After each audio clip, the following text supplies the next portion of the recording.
Hello and welcome to Room of Red Productions' third devlog. My name is Zero Lachlan and I'm the project lead for Last Breath.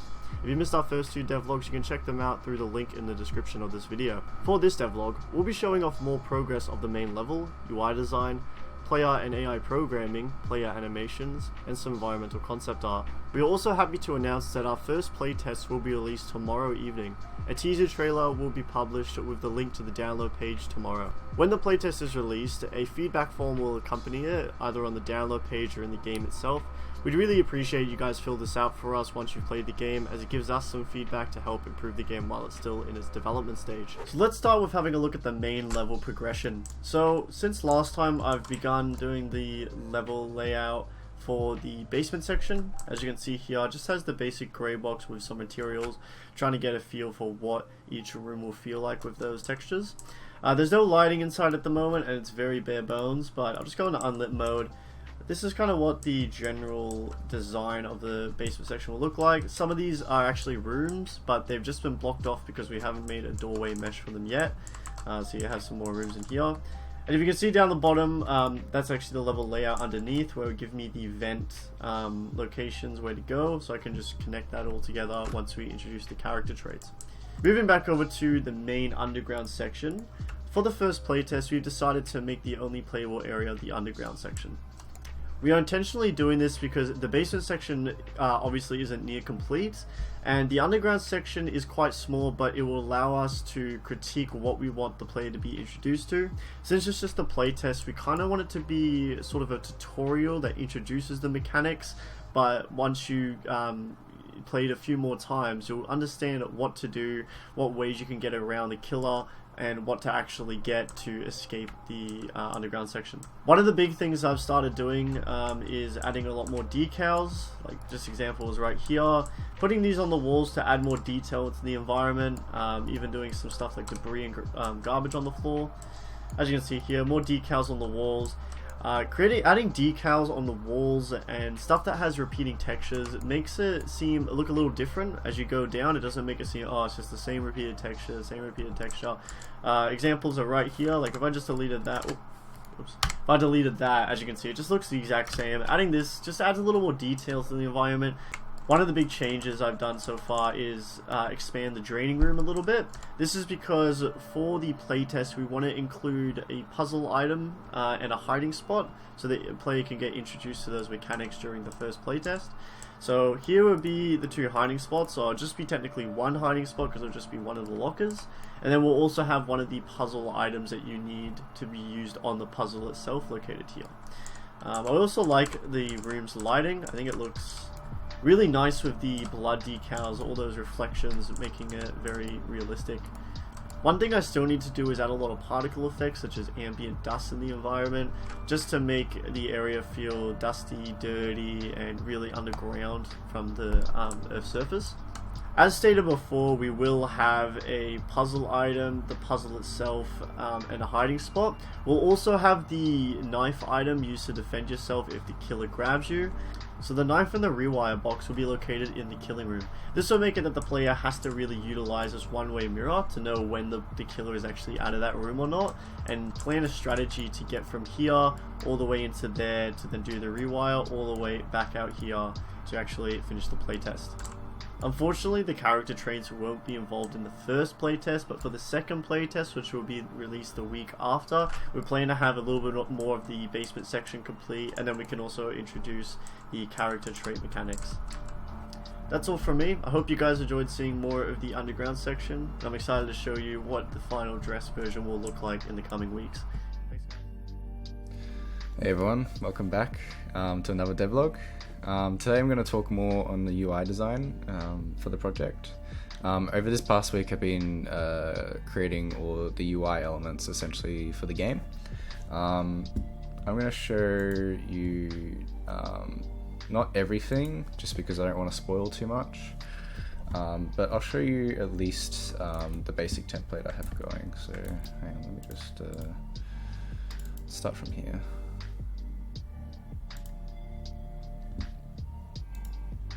So essentially, this is all placeholder, but this will happen when you start playing the game. It'll do the classic show our studio, the rating, and a disclaimer, which I got to insert. But again, this is just the foundation. And you can tell it's the foundation because we don't actually have the killer to the side. So that mannequin will be replaced by the model. Again, I'm not going to spoil too much. But yeah, this is just all placeholder stuff. The title is also placeholder. These may or may not stay. So if I click play, it'll go into the level. I created an options menu here. So again, we've got basic settings and advanced settings. I've only configured the top 3, but the rest I'll configure down the track. But this will change, window full screen, auto resolution, blah blah blah. Audio, got to configure that. Click here, goes back to main menu. Credits, again, got to configure that. And then when I click play, which will load into my testing scene. We've got a pause functionality, pretty similar to the main menu. So again, options here, and we can go back. Can configure all that. Restart will restart the level, so back to where I started over there, just for proof. Yep. And exit will just go back to main menu. But yeah. Oh, there's one other thing I can show you actually. Let me just go back to here. Also have a quick little. So when this is like the stats / like inventory tab thing, so the game will still play while you're accessing, so it can be a bit scary if you're trying to access the inventory while the killer's trying to get you, whereas pause pauses the whole game. But yeah, thank you for watching. Hey everyone, this is Nathan for devlog 3, and in this part I've started to animate the player character. For a game we have specific puzzles the player will have to interact with. Currently I'm working on an animation for when the player has a lockpick and is picking a lock. As it stands right now it's a little rough at the moment, but as time goes on it will look better over the coming weeks. The process involved gathering some references from different games and also trying to recreate some of it myself. But generally speaking, just jumping in and experimenting on what works and what doesn't tends to be my workflow. Experimenting with the graphic editor, trying to slow and speed up animation to a point where it looks natural and lifelike, and adding minute details to the fingers. Hey guys, it's Michael here, the lead programmer from Project Captured. Today I'm just going to be going over a few quick things that I've added into the game, which is the inventory system that changes depending on the items that you've picked up. I've also added a item system which can be used across all of the items really easily, and I've also completed the puzzles, so that is applicable to every puzzle in the game that we decide to put in. All we have to do is add the animations and the meshes. So yeah, thanks for listening guys. Hey everyone, I'm afraid it's a bit of a short one today. So, again, here is my concept for environment. I'm working on the hallways. Really wanted to feel like the player was really claustrophobic in these hallways, and there wasn't much to run around with. So I put some boxes, maybe some old furniture and stuff like that, and of course I put the exposed light to show that, you're in a dangerous spot. Anyway, I'm going to continue moving, and I'll catch you guys soon. I'll see you later.